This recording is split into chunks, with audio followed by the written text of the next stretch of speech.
Hello there and welcome to Klik&Boom, the podcast. I am Klik. Boom's currently away for the day, so it'll be just me tonight. But let's start out with what I want to talk about, what you guys are going to be listening to today. This will be episode 1, Night Rant.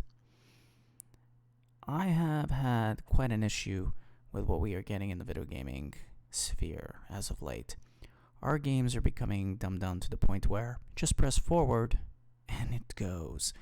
Yes, I'm looking at you, Resident Evil 3. Press forward and it happens. Corridor gaming. I just don't understand it. I come from the world where you could play Doom, Final Fantasy, Ultima, EverQuest. I could keep going on and on. Baldur's Gate. Oh yeah, Baldur's Gate 3 is coming out. Who's excited? Are you guys excited? Let's get on point. Basically, I've been revisiting Quake Champions, a game that has been forgotten for a long time. I always felt bad about that.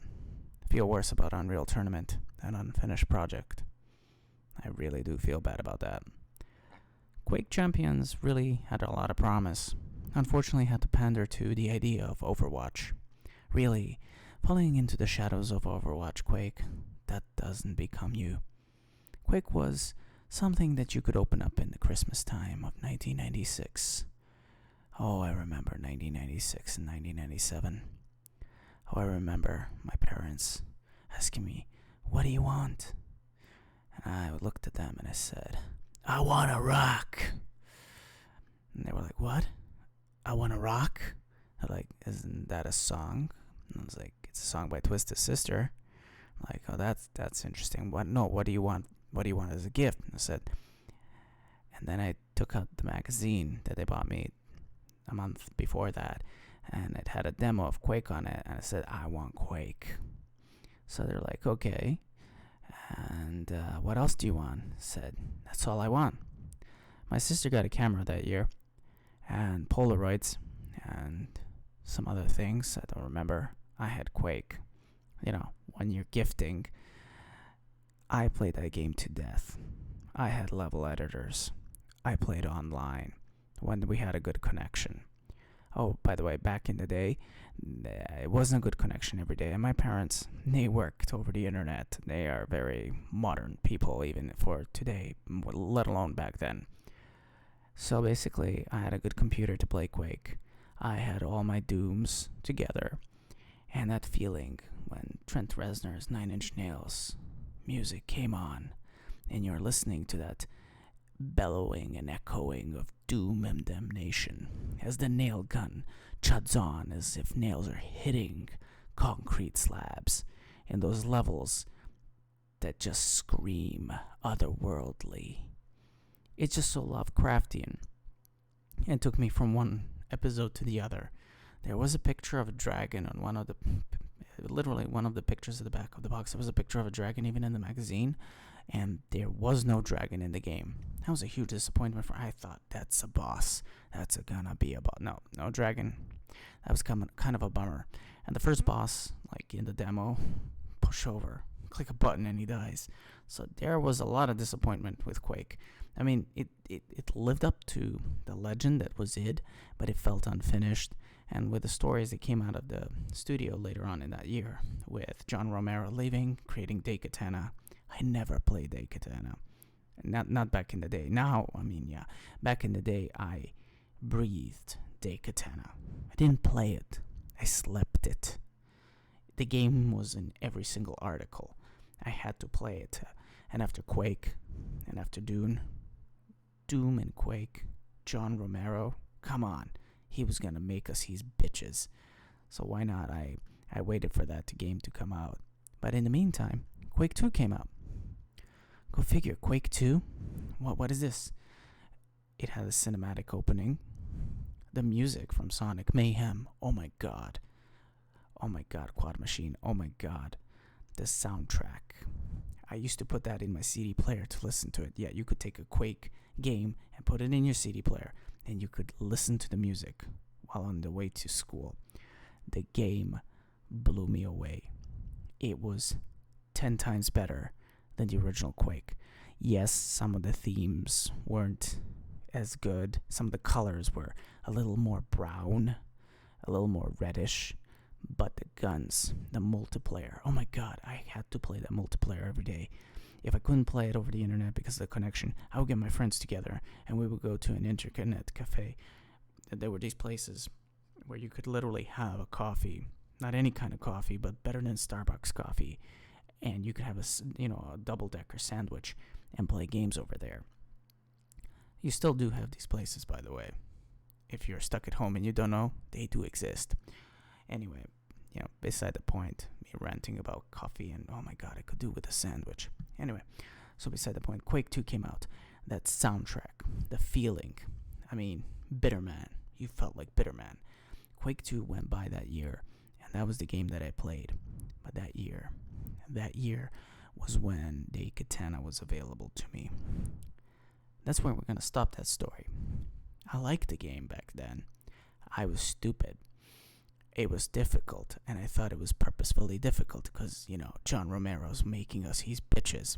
The NPCs were meant to get stuck in the wall. Little did I know that he had nothing to do with the development of the game and that he paid a bunch of students to make it. That later on created Ion Storm, which later on created one of the greatest video games of all time, Deus Ex. And if you haven't played it back then, you wouldn't understand how much of a big deal it was. Anyway, so Quake really has a history for me, and I remember Quake 3. I didn't have one copy of Quake 2, I had all of them. I had the PlayStation copy, the PC copy, the deluxe edition, I had them all. But Quake 3, that one was a different story.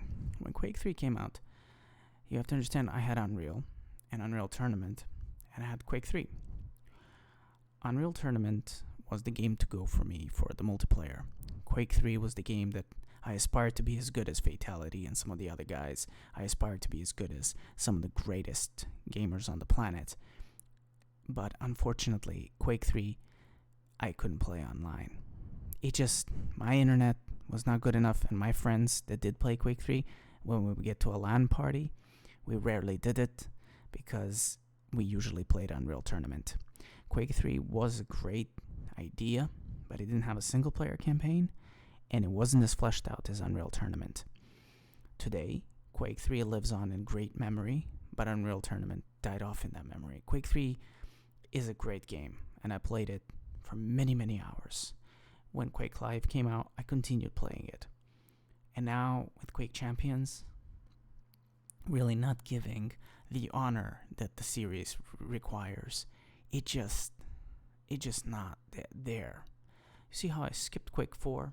There's a reason for that. We're not going to talk about Quake 4. Some people like it, some people don't. Quake 4 was developed by Raven Software. It wasn't touched by id, and it's not a Quake game.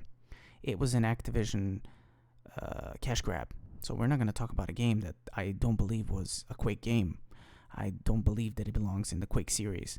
It did promote it, but the game itself, it doesn't have the polish of the other games. It's not as good as Doom 3. It's not as good even as the Wolfenstein game that came out after it, which I think is amazing. Unfortunately, it's embroiled in an Activision id problem, so they can't sell it anymore. I believe that Quake 3 was the last hurrah of a great series. With Doom now taking the reins, again, with Doom and Doom Eternal, I believe that Quake Champions was left in the shadows. It's still being played by a lot of us, but it could have been great had they just allowed it to be Quake and didn't try and create an Overwatch competitor for it. Try to compete in a sphere that it doesn't belong in. They needed to evolve the series. Maybe do something like they did with Prey. Maybe do something a little different. Change it up a bit, Take what they have of Quake, of the gameplay, which is the most important thing, but create something from it. So, yeah. My love to this series is still there, and I do hope that the developers are out there listening. We want a new Quake game like you did with Doom, but we want a Quake. We don't want Doom. We don't want cartoony graphics for Quake. We want you to create the Lovecraftian Quake, and after that we want you to recreate the horror of a cybernetic Strogos Quake.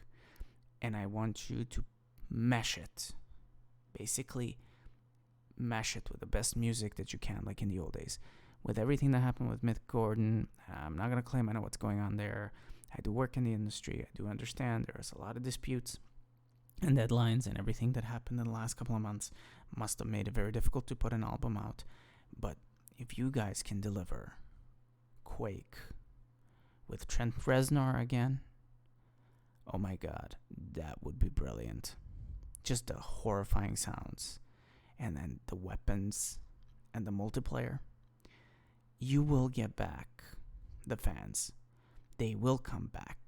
They're out there, and there are more of them than you can imagine. The problem is the vision. How do you create a good Quake game? What is Quake about? Quake is about the long, arduous journey of creating the id Tech engine that later on was supposed to be made for a dungeon crawling game called Quake, where there is this Norse god that is fighting in different worlds, but he failed. He failed to become a god, and he was just an ordinary grunt that was thrown through a portal to fight an enemy that was unfinished. If you can understand, that is what Quake is. It is a horror from a creation that was supposed to be great. That's what Quake really is. It is like an earthquake that destroyed everything they were trying to build. But when the rubble came down, it was beautiful. So they made it what it was. If you can take that feeling of Quake, if you can take that feeling of Quake that you're trying to build something but you can't because something stops you don't have enough time, that's the true development of Quake. If you can appreciate that they made something even though they could have made something better. Quake is a triumph for the team and a failure for the team that they learned from, and they advanced to create Quake 2, Quake 3, and to develop Doom Eternal, Doom 3. So I'm just hoping that we can get that. Apart from that, I will be going to play a bit of Quake Champions on the channel, since this is my first podcast. I do hope you that enjoyed it. I will be making them longer. I will have Boom with me here so we can discuss other gaming or programming issues or conversations or arguments about this. But yeah, this is a love letter for Quake. And all of you listening out there, you can leave me a like, a dislike. You can give me ideas about what kind of content I could create. This is the first one. It's a hobby, so I'm going to try and see if you guys like it. If you dislike it, leave a dislike. If you want to hear more, please do subscribe. I do appreciate the listeners out there. And do remember, there are those that care for you, and there are those that love you. So take care of yourselves, and take care of the night. See you around. Bye.